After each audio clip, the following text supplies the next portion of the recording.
औज़ुबिल्लाहि बिस्मिल्लाहिर्रहमानिर्रहीम। Dear students, क्या हाल है जी? ठीक हैं आप लोग? सब खैरियत से हैं? तो डियर व्यूअर्स, आपका भी क्या हाल है जी? सब खैरियत से हैं? तो आज जो हमारा एमएस पावर पॉइंट का लेसन है, तो पावर पॉइंट में लास्ट हमने क्या पढ़ा था? इंसर्ट टैब के अंदर हमने यहाँ तक फ़ोटो एल्बम तक हमने पढ़ा था। फ़ोटो एल्बम के बाद आ गया था शेप्स। तो शेप्स के लिए हम पहले ये स्लाइड ओपन कर लेते हैं और फिर आते हैं जी यहाँ पर शेप के ऊपर। तो शेप के ऊपर जब आते हैं हम, तो अब देख लें यहाँ पर हमारे पास कितनी टाइप की शेप हैं जी। ये ऊपर रिसेंटली जो यूज़ की हुई हैं वो शेप्स हैं। नीचे जो है line shape 1, rectangle 2, basic shape 3 और block arrows 4, equation shape 5, flow chart 6 और स्टार एंड बैनर 7 और कॉल आउट्स 8 और एक्शन है बटन ये 9। अच्छा, ये एक्शन बटन भी हैं इसमें और 9 जो है तरह की शेप्स हैं।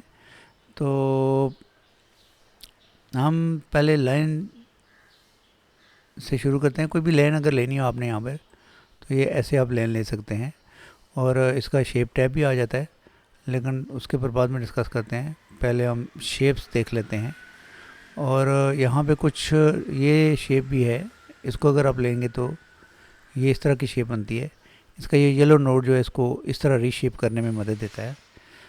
तो सीधी लाइन और इस तरह की शेप्स भी होती हैं। उसके बाद आगे आपके पास आता है जी, कुछ इस तरह की कर्व शेप भी होती हैं, ये वाली शेप भी हैं। और इस तरह की कोई ड्राइंग बनानी हो आपने तो इस शेप को यूज़ कर सकते हैं आप। उसके बाद आके हमारे पास आता है कि जी यहाँ पे कुछ ये शेप है, रेक्टेंगल टाइप शेप हैं। अगर आपने ये रेक्टेंगल ले लिया और यहाँ से इस येलो नोट को इधर कर दिया और इस येलो नोट को इधर कर दिया, तो ये रीशेप हो जाएगा। अगर फुल करना है तो इसको फुल कर दें, तो ये फुल रीशेप हो जाएगा। उसके बाद आगे हमारे पास आता है जी शेप में नेक्स्ट टाइप, जो बेसिक शेप्स हैं कुछ काफ़ी सारी, इनको यूज़ कर सकते हैं अपने मकासद के लिए, अपने काम के लिए। ये इमोजी है और इसके एपी फेस और सैड फेस, इसका कलर चेंज कर सकते हैं आप। यहाँ से फिल में जाएं और इसका अगर येलो कलर कर लें तो इमोजी इस तरह के टाइप होते हैं अमूमन। उसके बाद इंसर्ट में शेप्स के अंदर आते हैं जी। अगली टाइप हमारी शेप्स है एरोज़ की है। तो एरोज़ अगर कोई हम ले लें यहाँ पर, तो ये एरो है, इसका ये येलो नोड जो है इसको इस तरह करने में मदद देता है और ये येलो नोड जो है इसको इस तरह रीशेप करने में मदद देता है और ये येलो नोड जो है ऊपर वाला, ये इसको इस तरह रीशेप करने में मदद देता है। उसके बाद आगे हमारे पास आता है जी नेक्स्ट शेप कौन सी है। नेक्स्ट हमारे पास ये इक्वेशन शेप है जी। इनको अगर आप यूज़ करते हैं ऐसे, तो ये येलो नोड जो है इसको स्पेसिंग कम ज़्यादा करने के लिए, ये येलो नोड जो है इसको इसका साइज़ कम छोटा बड़ा करने के लिए, तो ये बाहर वाले जो नोड हैं ये इसका साइज़ बड़ा करने के लिए होता है। उसके बाद आगे हमारे पास आता है जी इंसर्ट टैब में शेप के अंदर हमारे पास नेक्स्ट शेप हैं ये कुछ। उसके बाद ये आम सी शेप हैं, बैनर पोस्टर या इस तरह की कोई चीज़ आपने यूज़ करनी है तो स्टार एंड बैनर्स भी हैं। यहाँ पर बैनर भी बना सकते हैं, स्टार भी बना सकते हैं वर्ड के अंदर भी। तो स्टार को ये येलो नोट पकड़ के आप इस तरह करेंगे तो स्टार इसका रीशेप होना शुरू हो जाएगा। उसके बाद आगे हमारे पास आता है जी कि इसके अंदर मज़ीद ये कॉल आउट टाइप भी हैं। कॉल आउट आपको पता क्यों यूज़ करते हैं? जैसे ये यहाँ पे कुछ चीज़ अगर हमने लिखी है तो उसके बारे में यहाँ इसके अंदर जाके आप लिख सकते हैं, तो ये कॉल आउट होता है। उसके बाद हमारे पास आगे आता है जी कि लास्ट पे हमारे पास बटन हैं कुछ। ये लेफ़्ट राइट और फर्स्ट लास्ट होम का बटन है, एरो वीडियो का, इस तरह वॉल्यूम का, क्वेश्चन मार्क का। तो ये बटन आप अगर यूज़ करते हैं यहाँ पर, ठीक है जी, तो इसके वाले से यहाँ पे फिर आपका ये एक्शन बटन खुल जाता है। तो आप यहाँ से उस स्लाइड का दे देते हैं जी। हम कहते हैं जी कि ये कौन सा है जी, फर्स्ट स्लाइड नहीं बल्कि नेक्स्ट स्लाइड का है ये, प्रीवियस नेक्स्ट स्लाइड का। तो नेक्स्ट स्लाइड का अगर हम करके इसको करते हैं और ओके करते हैं, तो ये यहाँ से हम नेक्स्ट स्लाइड प्ले कर सकते हैं। जब इसका आ जाएगा व्यू, हम करेंगे स्लाइड शो व्यू में उस वक्त, ठीक है। ये तमाम शेप्स थी जो हमने कर ली। अब एक अगर रेक्टेंगल बना लें यहाँ पर हम, तो आप देख लें, आप रेक्टेंगल बनाने के बाद आप इसको देखें, इसका शेप टैब आ गया ऊपर ना। तो शेप टैब क्या करता है, शेप टैब में यहाँ पे आप आ जाएं, देखें जी ये शेप टैब है इसका। यहाँ से आप शेप्स लगा सकते हैं, यहाँ से शेप को एडिट कर सकते हैं, चेंज करना है तो उसको चेंज कर सकते हैं आप। और अगर आपने एडिट करना है तो एडिट कर सकते हैं इसको। मैं इसको दोबारा चेंज कर रहा हूँ इसके साथ। ये शेप भी आपको नज़र आ रही होगी। मैं इसको कॉर्नर में शेप रख रहा हूँ ताकि आपको नज़र आए कि ये स्लाइड के अंदर ही शेप हमने रखी हुई है। और शेप को फिलहाल एडिट करना है तो यहाँ पे इसके एडिट पॉइंट आ जाएंगे। एक पॉइंट एडिट करेंगे 2 पॉइंट और बन जाएंगे। इन पॉइंट को भी एडिट करने का तरीका होता है कि जी आप जब एडिट करते हैं शेप, तो ऐसे जब आप पॉइंट एडिट करते हैं यहाँ से आप इसको वापस ले आते हैं यहाँ पर, और ये जो पॉइंट है इसको भी आप पकड़ के एडिट कर सकते हैं यहाँ से ऐसे। तो ये पॉइंट एडिट करने का तरीकाकार होता है।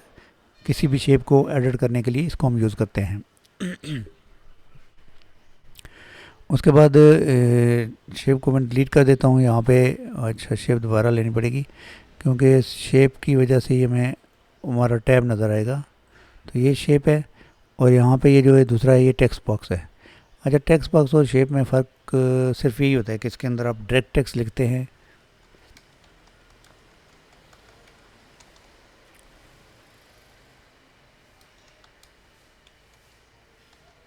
ये टेक्स्ट लिखा हमने, शेप के अंदर टेक्स्ट लिखना है तो राइट क्लिक करके आप एडिट टेक्स्ट करेंगे तो तब लिखा जाएगा। ठीक है जी। तो दोनों का फ़र्क यही है, वो शेप है और ये टेक्स्ट बॉक्स है। तो टेक्स्ट बॉक्स जब आपने टेक्स्ट लिखना हो तो आप टेक्स्ट बॉक्स लेंगे, ठीक है। और शेप के अंदर भी आप लिख सकते हैं, कोई इशू नहीं है। तो उसके बाद हम आते हैं जी शेप टैब के अंदर वापस। तो यहाँ पे आगे मर्ज शेप्स की बहुत सारी शेप को इकट्ठा करके मर्ज कर सकते हैं आप।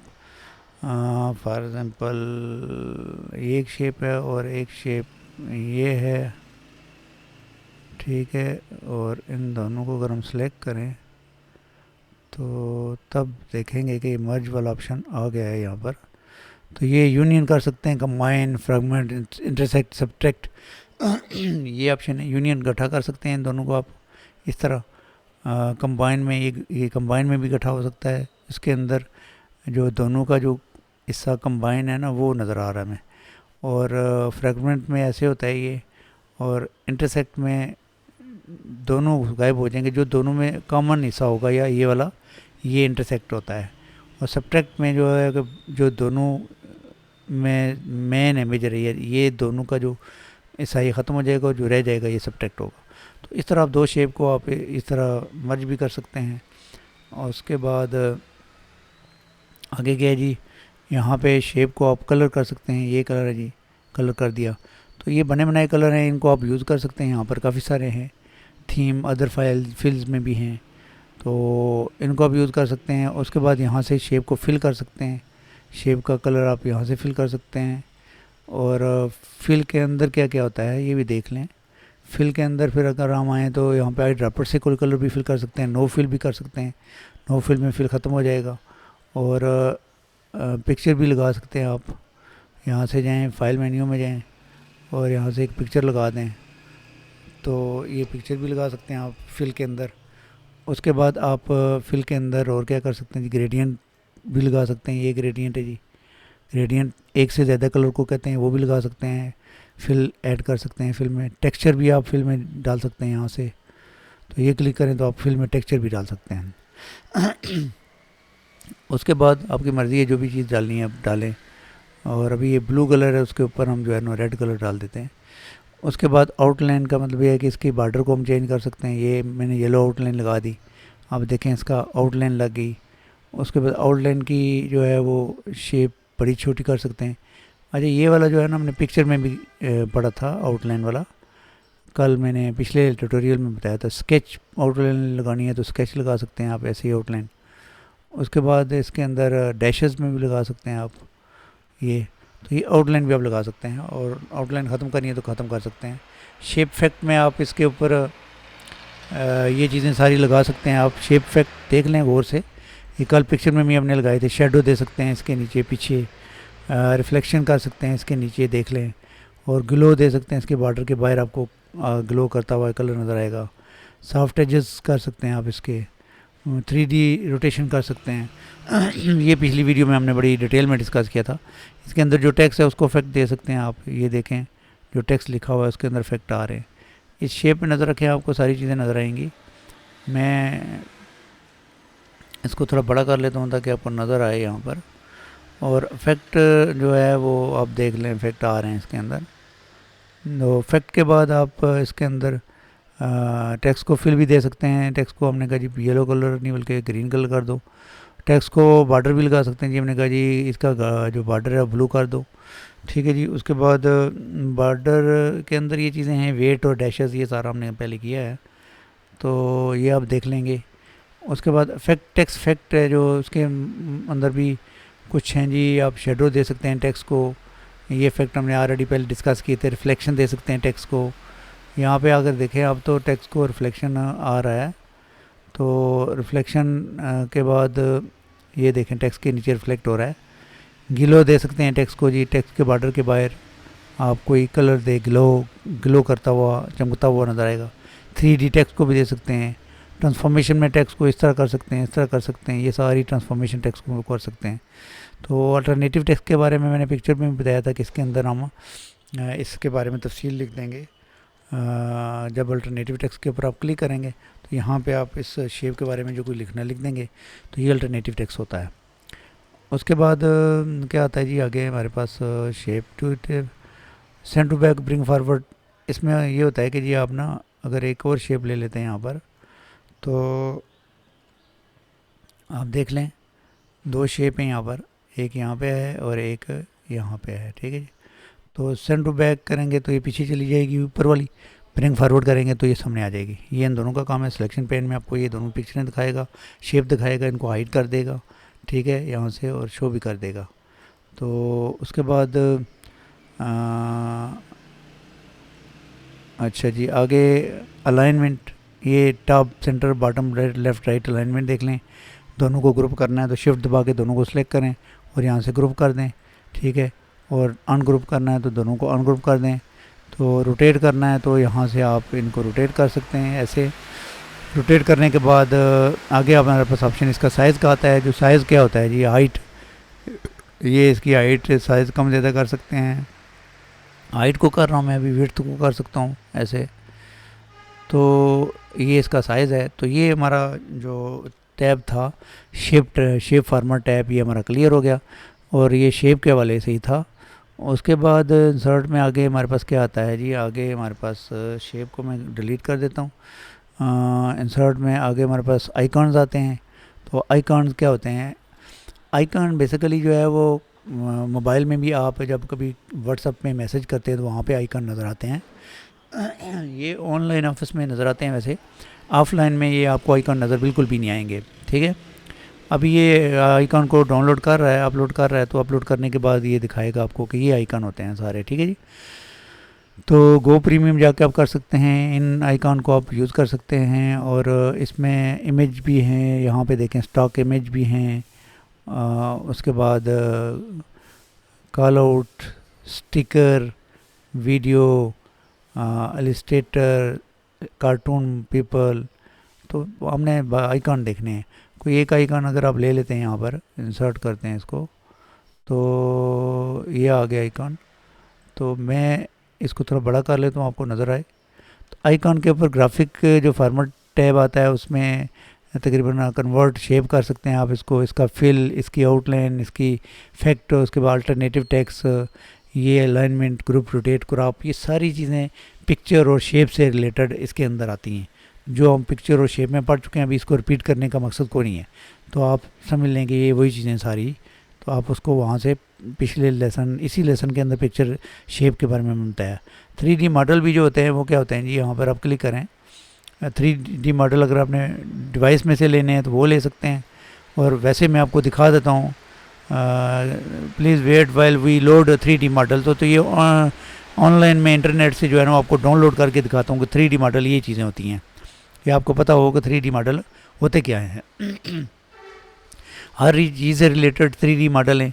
आपको अगर एनिमेशन एनिमल वगैरह के चाहिए, एनिमेशन एनिमल मोड में चाहिए, उसके बाद ऑटोनॉमी में चाहिए, तो जितने भी हैं आप इसके ऊपर क्लिक करेंगे तो आपको फर्नीचर से रिलेटेड ये 3D ऑनलाइन 3D मॉडल्स आ जाएंगे, और जो ही वो ऑनलाइन मॉडल अपलोड होते हैं तो आप उसको डाउनलोड करके अपने मकसद के लिए यूज़ कर सकते हैं।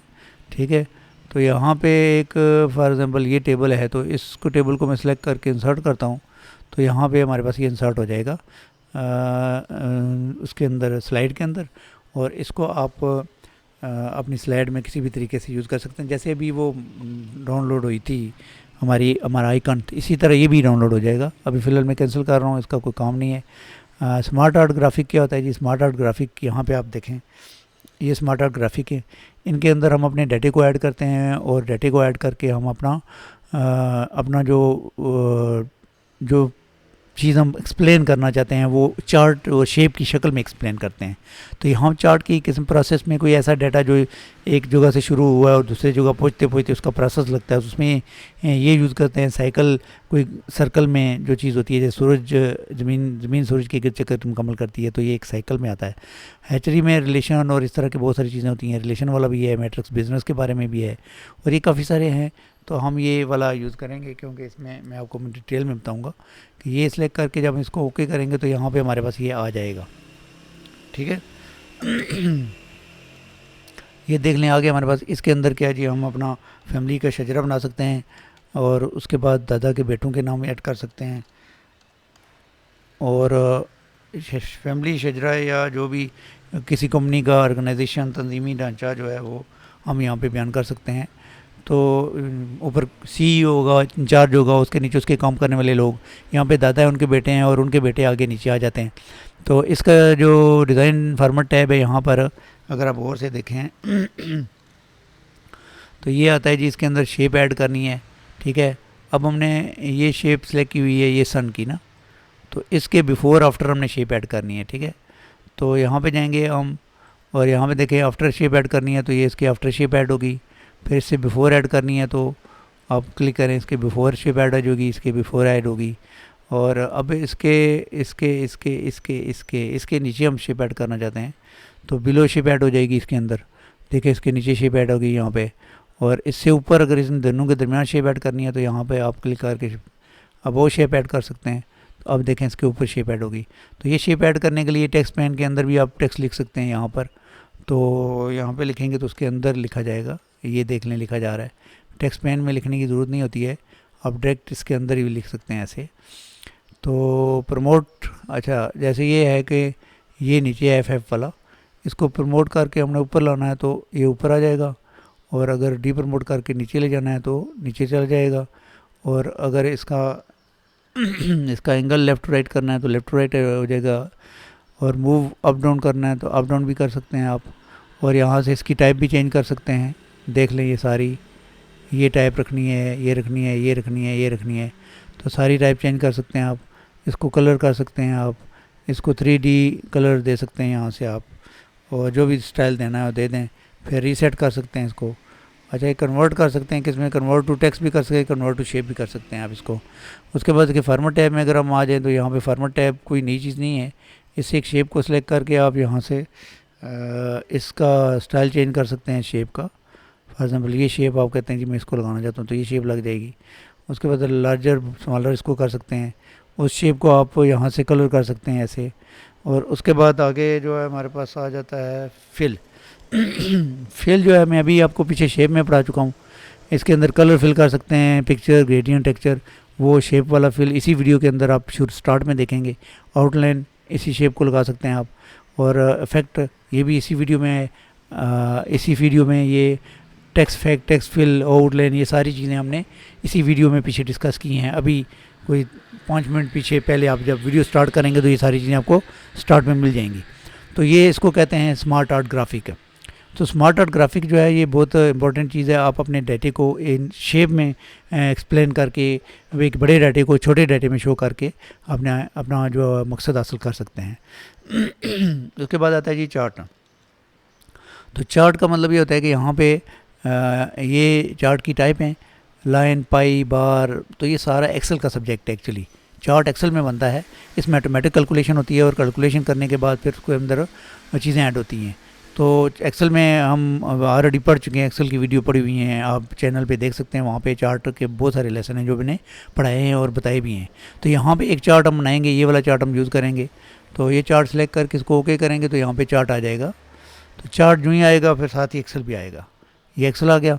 तो इसके अंदर हम इस चार्ट के अंदर ना क्या बनाना चाहते हैं, हम इसके अंदर रिज़ल्ट शीट बनाना चाहते हैं। तो उसके लिए Urdu, MATH math, SCI science, तो 3 सब्जेक्ट हमने डाले यहाँ पे। तीनों सब्जेक्ट नीचे आ जाएंगे। और से देखना है इसको, यहाँ पे अगर आप देखें तो ये नीचे तीनों सब्जेक्ट आ गए हैं।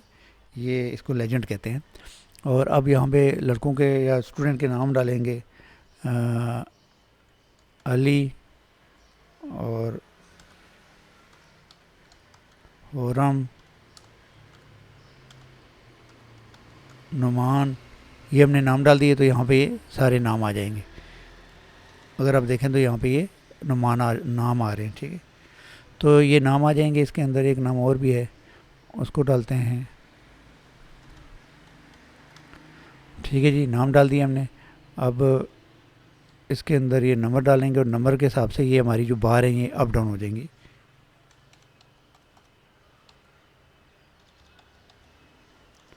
मैं नंबर डालता जा रहा हूँ, आप देख लें।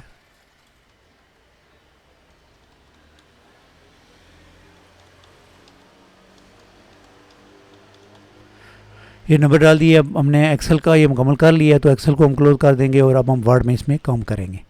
ये जो है चार्ट, इसके अंदर यहाँ पे चार्ट एरिया है। इसको अच्छा पहले इसका डिज़ाइन टैब देखते हैं यहाँ पर। ये डिज़ाइन टैब है इसका जी। डिज़ाइन टैब में क्या आता है जी, चार्ट एलिमेंट। चार्ट एलिमेंट में क्या होता है जी कि आप इसके अंदर से नाम गायब कर सकते हैं, नाम ऐड कर सकते हैं, नंबर गायब कर सकते हैं, ऐड कर सकते हैं। ये वर्टिकल, प्राइमरी वर्टिकल नंबर के लिए होता है और प्राइमरी हॉरिजॉन्टल जो है नाम के लिए होता है। और एक्सेस टाइटल, नीचे यहाँ पे आप उर्दू मैथ के ऊपर टाइटल लिखना चाहते हैं तो वो लिख सकते हैं। प्राइमरी वर्टिकल यहाँ पे भी लिख सकते हैं। चार टाइटल है जो उसको आप एडिट कर सकते हैं। रिज़ल्ट शीट हमने लिख दिया चार टाइटल में। उसके बाद हमारे पास डेटा लेबल आ जाता है। डेटा लेबल क्या होता है जी, डेटा लेबल में हम जो नंबर लिखे हुए हैं उनको इनके ऊपर शो कर सकते हैं। ये क्लिक करेंगे तो नंबर शो हो जाएंगे। ये डेटा लेबल होता है जी। डेटा टेबल भी शो कर सकते हैं आप, टेबल भी शो कर सकते हैं ऐसे, लेकिन टेबल की ज़रूरत नहीं होती है, हम टेबल को शो नहीं करेंगे। उसके बाद डेटा टेबल को एरर बार, अगर कोई परसेंटेज वगैरह हो तो उसके लिए एरर आप शो करके यहाँ से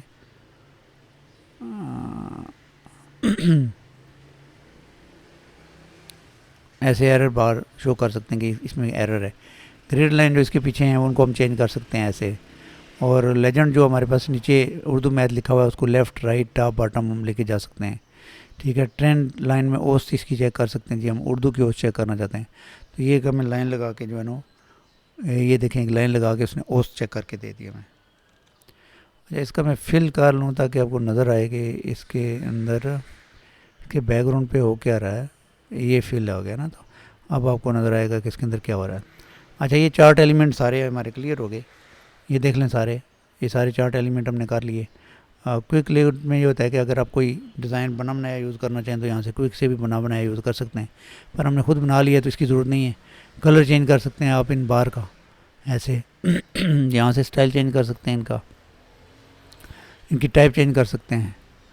उसके बाद सेलेक्ट डाटा में जाके आप इसके अंदर ये चीज़ें नाम जो है ये हाइड कर सकते हैं, खुरम का और नुमान का, और ये तो ये आपको हाइड नज़र आएगा, ठीक है। इसके अंदर एडिट कर सकते हैं आप चीज़ों को, एडिट यहाँ से भी कर सकते हैं। सेलेक्ट डाटा में जाके दोबारा हम जो नाम हमने ख़त्म किए उनको दोबारा शो कर सकते हैं यहाँ से, तो ये शो हो जाएंगे। उसके बाद एडिट डाटा, यहाँ से भी आप एक्सेल की एडिट कर सकते हैं, इसके अंदर जो चेंजिंग कर सकते हैं। नुमान के नंबर हमने 77 कर दिए, ठीक है, तो ये चेंज हो गए और ये 77 हो गए। चार्ट टाइप यहाँ से भी चेंज कर सकते हैं अगर आपको चाहिए हो, जो शुरू में मैंने बताया था तो उसकी। और उसके बाद फार्मेट में अगर हम आ जाएँ तो फार्मेट के अंदर हमारे पास ये सारी चीज़ें हमने डिस्कस कर ली पीछे। अभी जो चार्ट एरिया और फार्मेट सिलेक्शन यही होती है, ये जो है ये। और यहाँ से कोई शेप अगर ऐड करनी है इसके अंदर तो वो भी आप ऐड कर सकते हैं यहाँ से। और फिर उसके बाद अब जो फॉर्मेट है इसका, उसके अंदर ये फिल हैं सारी, ठीक है। और उसके बाद यहाँ पे फिल है, ये जो मैंने आपको अभी पीछे इसी वीडियो में स्टार्ट में शेप में हमने ये सारी फिल पढ़ा, उसके बाद आउटलाइन पढ़ी, शेप फैक्ट पढ़े, टेक्स्ट फैक्ट पढ़े, ठीक है। Text fill, text outline, alternative text, send to back, forward, alignment, ये सारी चीज़ें हमने अब इसको रिपीट करने से वीडियो लंबी करने का मकसद होता है। बाकी तो मेरा नहीं ख्याल कि मैं अगर आपको लेसन देना चाहता हूँ तो इसको लंबा करने का मकसद कोई नहीं है। तो चूँकि ये फार्मेट टैब हमने पिक्चर में पढ़ा, शेप में पढ़ा, स्मार्ट आर्ट में पढ़ा, आइकॉन में पढ़ा, 3D मॉडल में पढ़ा और अब चार्ट में भी, तो ये 4-5 चीज़ों में जो फार्मेट टैब है ये एक ही तरह का होता है। तो इसलिए इसको बार बार रिपीट करने का मकसद कोई नहीं है। मैं आपको बता यही रहा हूँ कि आप इसको वहाँ से देख लें तो ज़्यादा बेहतर यही रहेगा, ठीक है। उसके बाद जूम जो है वो आप करना चाहते हैं इसको स्लाइड जूम, तो आप ये, अच्छा ये जूम है ना, ये छोटा करके जूम दिखाता है और ये भी जूम ही है अगर इसको हम इंसर्ट कर लें। अच्छा ये जूम इस तरह का ही है ना, ठीक है। ये छोटा करके इसने उस स्लाइड को जूम करके मैं दे दिया स्लाइड के अंदर। उसके बाद कोई लिंक लगाना है तो लिंक यहाँ पे सिलेक्ट करें, लिंक में जाएं और ये जो लेसन वाली प्रेजेंटेशन है इसको हम ओके कर देंगे। देख लें, इसको ओके करेंगे तो लिंक ला जाएगा यहाँ पे और इसको आप F5 करें और यहाँ पे जब ये आ जाएगा तो आप माउस क्लिक दबाए बगैर इसको क्लिक करेंगे तो आपकी दूसरी प्रेजेंटेशन को ओपन कर देगा, ठीक है। तो ये लिंक लगाने का तरीका है। उसके बाद लिंक हो गया। एक्शन बटन अभी मैंने पीछे आपको नेक्स्ट और प्रीवियस कार्ड के हवाले से बताया था कि एक्शन में आप ऑन माउस क्लिक रखते हैं या माउस ओवर रखते हैं। तो माउस ओवर करने से भी ओपन हो सकता है क्लिक, और माउस क्लिक करने से ही ओपन हो सकता है। तो माउस क्लिक ज़्यादा बेहतर रहता है कि इजीली बंदे को समझ आ जाता है। कोई कमेंट्स लिखना है इसके बारे में तो आप यहाँ पे कमेंट्स लिख सकते हैं, ठीक है। तो वो आपकी मर्ज़ी है। कमेंट्स टेक्स्ट बॉक्स में हम पढ़ चुके हैं ऑलरेडी कि ये टेक्स्ट बॉक्स होता है, इसके अंदर हम टेक्स्ट लिखते हैं। तो ये टेक्स्ट बॉक्स ही होता है जो जिसके अंदर हम टेक्स्ट लिखते हैं। ये भी ये टेक्स्ट बॉक्स है, इसके अंदर टेक्स्ट लिखेंगे तो टेक्स्ट बॉक्स है। ये मैंने शेप में आपको पढ़ाया था पीछे, इसी के अंदर शेप के अंदर टेक्स्ट बॉक्स के बारे में। तो बाकी एडर फुटर ये नेक्स्ट लेसन में देखेंगे। तो मेरे ख्याल में ट्यूटोरियल काफ़ी लंबा हो गया, तो इतना काफ़ी है। तो नेक्स्ट लेसन में देखेंगे कि बाकी चीज़ें क्या हैं। तो ये जो हमारा लेसन था आज पावर पॉइंट के हवाले से, तो मुझे उम्मीद है कि आपको चीज़ें समझ आई होंगी। और अपना ख्याल रखिएगा और अपने चैनल का भी मिलते हैं नेक्स्ट लेसन में। तब तक के लिए इजाज़त दीजिए। अल्लाह ताला आपका आमीन असर हो। अल्लाह हाफिज़।